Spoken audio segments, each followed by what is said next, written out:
اور ہمیں پھر مجبوراً ان کی مرگی کی دوائیوں کو ایک ملٹی وٹامن کے ڈبے میں ڈال کر دینا پڑتا ہے. وہ اپنے شوہروں کو بتاتی ہیں, اپنے سسرال میں بتاتی ہیں کہ ہم جو ہیں وہ یہ طاقت کی دوائیاں کھاتے ہیں. انفیکٹ ایک تھیوری یہ بھی کہتی ہے کہ جو اوور انٹیلیجنٹ لوگ ہیں ان میں ایپیلیپسی زیادہ ہوتی ہے. میرا نام ڈاکٹر شاہد مختار ہے, میں ایک نیورو فزیشین ہوں. ایپیلیپسی یا مرگی ایک منفرد بیماری ہے. منفرد اس لحاظ سے کہ بیماری تو شاید چند سیکنڈ سے چند منٹوں تک رہتی ہے, بٹ جو ہمارے کلچر میں اس کا سٹگما ہے وہ ساری زندگی رہتا ہے. یہ بیماری چھوٹے سے لے کے چھوٹی عمر سے لے کر بڑی عمر تک کسی مریض میں ہو سکتی ہے. اس کا علاج ڈاکٹر حضرات کرتے ہیں. پر جس موضوع میں بات کرنا چاہ رہا ہوں وہ یہ ہے کہ ہمارے معاشرے میں نہ صرف ہمارے معاشرے میں بلکہ مغربی ممالک میں بھی اس بیماری سے جو مریض اس بیماری سے متاثر ہوتے ہیں ان کو باقی لوگوں سے کمتر سمجھا جاتا ہے.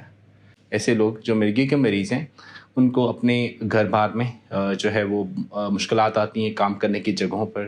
بہت سے ایسے پروفیشنز ہیں جن پہ ان کو شاید ان پہ قدغن لگ جاتی ہے, وہ ایسے پروفیشنز میں کام نہیں کر سکتے. اور پھر ایسے مریضوں کو جو ہے ریلیشن شپس میں اپنے پرسنل ریلیشن شپس میں بڑا پرابلم ہوتا ہے.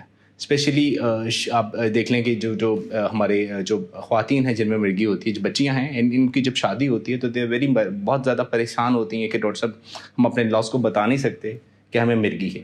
اور ہمیں پھر مجبوراً ان کی مرگی کی دوائیوں کو ایک ملٹی وٹامن کے ڈبے میں ڈال کر دینا پڑتا ہے. وہ اپنے شوہروں کو بتاتی ہیں, اپنے سسرال میں بتاتی ہیں کہ ہم جو ہیں وہ یہ طاقت کی دوائیاں کھاتے ہیں.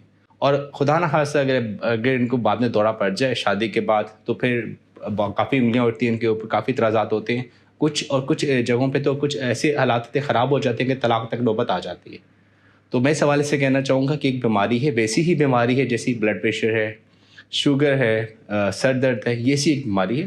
اور جو لوگ اس سے شکار ہیں وہ ایک ان کی قابلیت ایک عام انسانوں جیسی ہے. ایسا نہیں کہ وہ ذہنی طور پہ دوسروں سے کمتر ہیں. انفیکٹ ایک تھیوری یہ بھی کہتی ہے کہ جو اوور انٹیلیجنٹ لوگ ہیں ان میں ایپیلیپسی زیادہ ہوتی ہے.